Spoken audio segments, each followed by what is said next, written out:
And hello, this is Elliott Serrano for the Chicago Red Eye and Geek To Me, coming to you from the Windy City Comic Convention.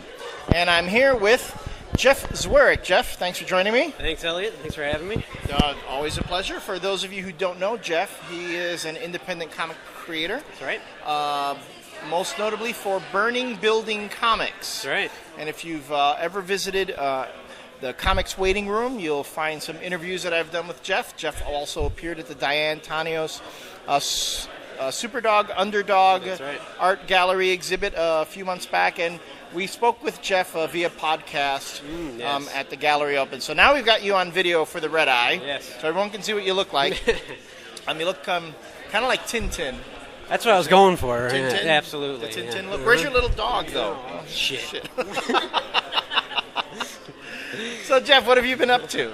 I just finished the last issue of Burning Building Comix, so that's finally done. And I've just been trying to promote it. And that's kind of a full-time job in and of itself. So getting that all together and trying to get the word out there, try to get reviews for it and all that kind of thing. And small press guy, you got to, hit the streets, pound the pavement, that kind of thing. And I came here to see, what it was like.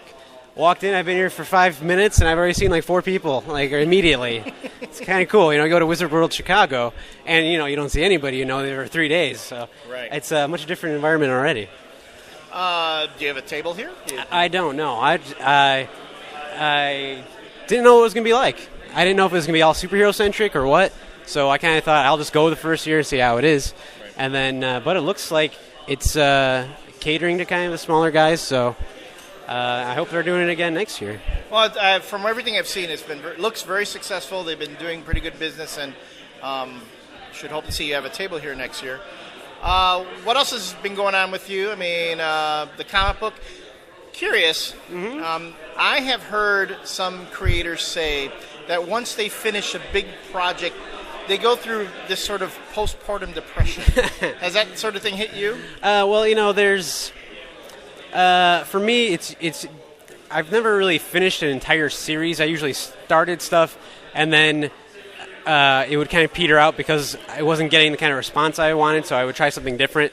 And so Burning Building Comix kind of got the best response so far, so I actually was able to take that to its full conclusion. So I was happy just to get it done. So really not a postpartum depression for me, but maybe the whole fear of a sophomore jinx already setting in, because now I don't know what I'm going to do for the next book yet, and I keep thinking of, okay, well, I could do this project, or I could do that project, and should I do a different style, or should I do more of the same style so that people can relate to it if they like the first one? And really I'm trying to get Burning Building published by a publisher, so to me it's all still the same trajectory. I haven't come down the other side of the hill yet, so okay. I'm still trying to keep my mindset in the frame of still working on it, still trying to get it out there. Good. And so what are the types of avenues that you've been pursuing to promote Burning Building? For mini comics, it's really tough to get stuff reviewed. There's a couple good sites out there that do it regularly, but there's only a couple. Optical Sloth has been one that's been reviewing my stuff for a long time, and but there's really only a handful, and even then, it's spotty because those guys are doing it for nothing, and they probably get a bunch of stuff sent to them, and they probably get a bunch of them sent to them that are only people that do it once and never do it again, and that kind of thing. So it's really hard to get it out there. So I've been trying to get to as many of those as I can, and I send it to other creators that I like or who I've met before and stuff like that, and that kind of thing mostly. Okay. Send it to some publishers and see if they're interested in it. If not, at least it's a way for them to see my work. Well, you have been doing stuff with Top Shelf, right? Or you say that they have Burning Building Comix as a web comic on their site. Right. It's up on their website, and I just sent them the colored version of issue 4. It's not up yet. Issue 3 is up right now.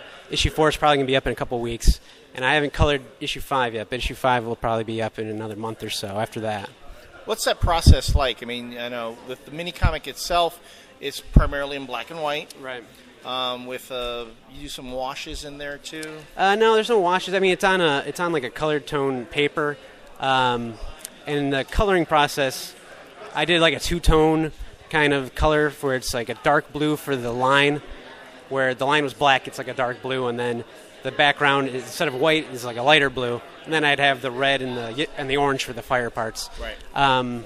So I did that all in Photoshop, scan it in, and separate the line work from the backgrounds, and then it's a real tedious, time-consuming process of actually going in and transforming all the colors and all that stuff. On average, how long did it take you to complete an issue? I mean, drawing or coloring? Let's say from beginning to end. The drawing of a whole issue probably took at least a month. With my schedule, probably more like 2 months to get an actual whole one done, because I would go in spurts. And then the coloring usually takes like a week and a half. So yeah, that's for one issue, which is 19 pages. And that's drawing and inking and coloring. Just so folks who don't get what he was just saying, I mean, his schedule is you work for a living. Right. You can't. The comics don't support you right now. You'd like it to. Right. So like many independent creators, you have to have a full-time job. Right. I work 40 hours a week, and the drawing all comes after I get home and after my son goes to bed, really. So it's only then I can start working on it, and then sometimes on the weekends, if I'm not busy, I can get work on it done. But yeah, I mean, guys in the industry that do it for a living, they have to publish 30 pages or 22 pages in 30 days. That's a tough grind as a living. And so to be able to get any kind of production on a regular base with just doing on the side is tough. But I've heard other creators say that once they crossed over into professional, their output didn't really increase that much, but their stress level went down because they didn't have to cram it in all in the weird hours. Oh, okay. No, So my stress level went way up. All right. That's only one anecdote. I don't know. Well, everyone's different. That's Absolutely. true. So, Jeff, if somebody out there wants to learn more about you, they want to find a copy of Burning Building Comix, what can they do? Well, they can go, if they want to buy a copy, they can go to a retailer in Chicago. Chicago Comics has got it, Quimby's has got it, and Comics Revolution has them. And if they want to just buy it directly from me, they can go to jeffscomics.com. It's my website, and there's a shopping cart on there and everything. You can just buy it online, and I'll send it off to you personal-like and draw a sketch in there for you. And, you can search me in any search engine and find me. Not to mention all your podcasts. All the podcasts, Right. right. And then, sorry, the background noise distracted me.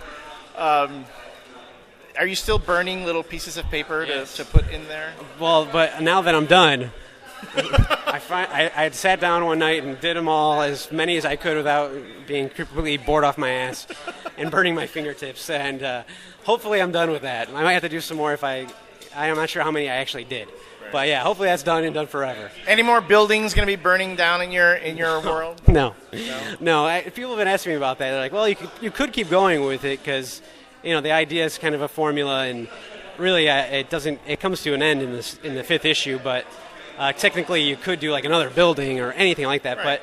But artistically, I feel like I've already gone through that ground, and doing it again, it would be kind of getting redundant. And even getting through 5 issues, I was hoping I wasn't being redundant when I tried to get a little more advanced as the building got taller, so that it wasn't just the same old kind of hijinks the whole way through. So hopefully I got that far with that, and I might have more of the same style, the same pantomime kind of comic, but as far as the actual burning building kind of thing, that's going to be done. Well, I read issue 5, and I like how the last chapter had to deal with someon rescuing a dog. It was kind of sweet. I go for the sentimentality. Yeah. You went for the Spielberg ending. Oh, what you did. That's me, Spielberg, off through and through. All right. Well, hey, I don't know of a better note to end this interview on. This is Jeff Zwirek, Spielberg through and through. You should put that on a T-shirt. Oh, yeah, my website. On your website. And this has been Elliott Serrano for the Chicago Red Eye and Geek to Me. Thank you for joining us.